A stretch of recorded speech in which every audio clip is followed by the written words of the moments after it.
नीट paper फुटी प्रकरणी पुण्यातून आणखी एकाला अटक। पुण्यातील नामांकित बालरोग तज्ञ डॉक्टर अटक। स्वतःच्या मुलासाठी नीटचा पेपर खरेदी केल्याचा आरोप। पुण्याच्या नसरापूरमधील अत्याचार आणि हत्या प्रकरणी आजपासून विशेष न्यायालयामध्ये सुनावणी होणार। जलद गतीने खटला चालवण्याचा निर्णय। सुनावणी इन कॅमेरा होणार। पुण्याच्या बालाजीनगरमधील हत्या प्रकरणी पोलिसांनी आंदेकर टोळीच्या 6 जणांना केली अटक। एक आरोपी अल्पवयीन असल्याची माहिती। राज्यस्तरीय खरीप हंगामपूर्व आढावा बैठकीचं आयोजन। मुख्यमंत्री फडणवीसांच्या अध्यक्षतेखाली होणार बैठक। सह्याद्री अतिथीगृह इथं आज दुपारी बैठकीचं आयोजन। विदर्भामध्ये उष्णतेचा दाह। वर्धा इथं पारा 47.1 अंशांवर। रविवारपर्यंत विदर्भामध्ये उष्णतेच्या लाटे सदृश्य स्थितीचा अंदाज।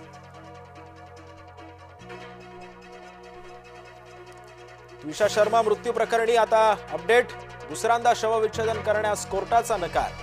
5 प्रश्न अद्यापही अनुत्तरितच।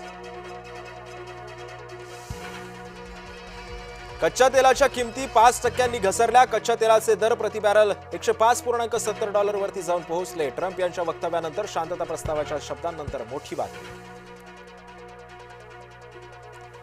इराणसाठी अमेरिकेच्या अटी उघड। अमेरिका $25 अब्ज देण्यास तयार। अमेरिकेनं होर्मुझवरील नाकेबंदी हटवण्याचाही दिला प्रस्ताव।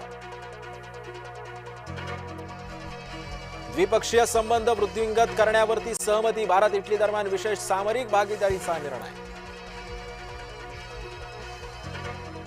मोदी मेलोनींच्या मेलोडीवर रीलवरती राहुल गांधींची परखड टीका। म्हणाले, तुमची मेलोडी रील हा प्रत्येक भारतीयाचा अपमान। मेटाकडून तब्बल 8,000 कर्मचाऱ्यांच्या नोकरीला कात्री। भविष्यामध्ये एआय मध्ये वाढीच्या निर्णयामुळे कर्मचाऱ्यांना नाराज। पश्चिम आशियातील संघर्ष तातडीने थांबवा। पुतीन यांच्या चीन दौऱ्यावरती शी जिनपिंग यांचं आवाहन।